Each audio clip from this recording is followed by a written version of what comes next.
name is Jamie, and today I am doing a book review on The Year of the Dog by Grace Lin. So this was a fun book that my oldest was reading as kind of an introduction into Chinese culture or Asian culture, because the protagonist, the main character of this book, Grace, she is Taiwanese American, but a lot of their traditions kind of go in line with Chinese traditions as well.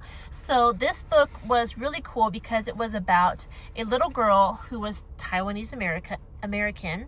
Her family had moved to America, so she was kind of trying to find herself in the American culture. She had a lot of these traditions that stemmed from her Taiwanese background and her Chinese background, but she was trying to find her place in the American public school system. And she did find a friend, another little girl that was also Taiwanese, and they got to celebrate a lot of the different Chinese parties and stuff together.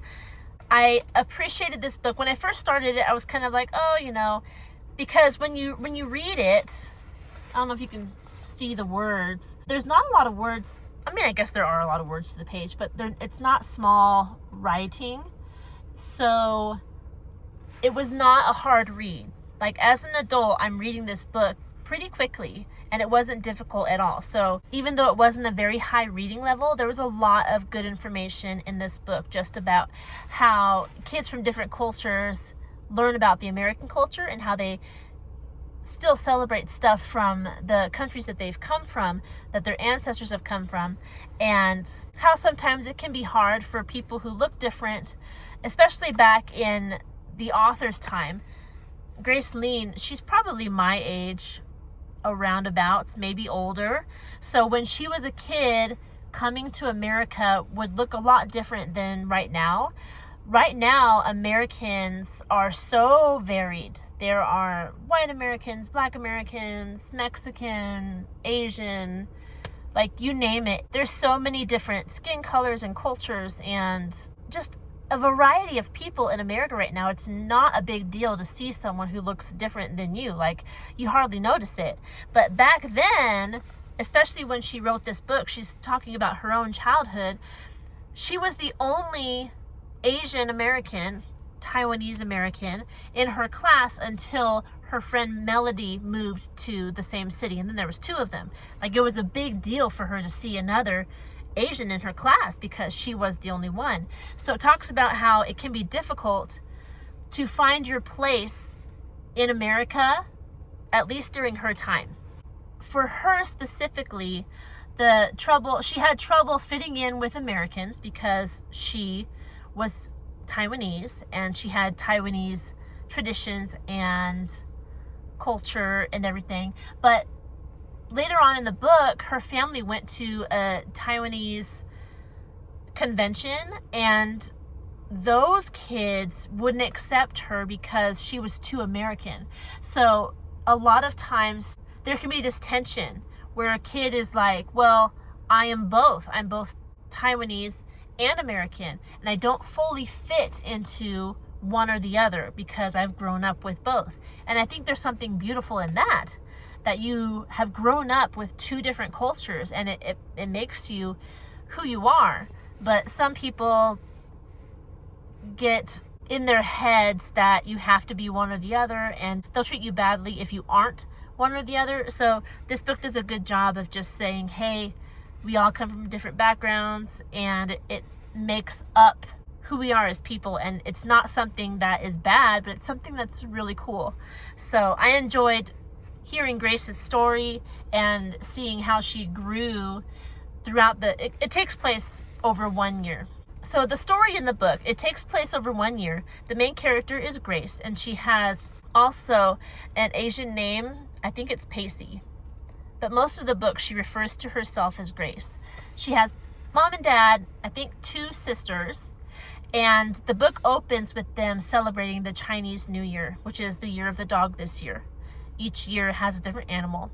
And then the rest of the book is Grace trying to find herself. She wants to find out what she's good at and what she's going to end up doing as an adult. So you follow her through school plays and birthdays, holidays, meeting new friends.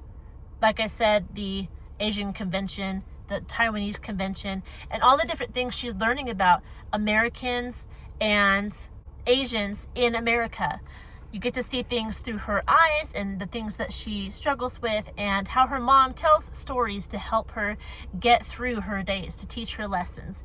Very interesting. I enjoyed it, and I was sad to be done with it actually when it was over, because I enjoyed just, it was easy reading, but it was rich reading as well, and you got to learn a lot about this little girl and the stuff that she was dealing with. I could go on and on about this book. It was a lot of fun. So before I do go on and on, let me give you some specs on the story, on the book itself, if I can find it. It is short. It is only 134 pages long. It is illustrated, not like huge illustrations, but like if a little girl was writing a book like that, like little pictures in the sides, title pages like that. Here's another one right here.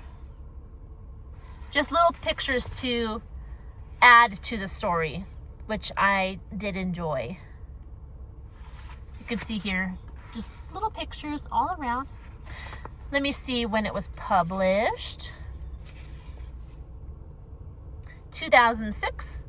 And there are more books in this series. I know that there is one that's called The Year of the Rat, but I'm not sure if there's more after that book. This was a good one. I enjoyed it. I think you will too.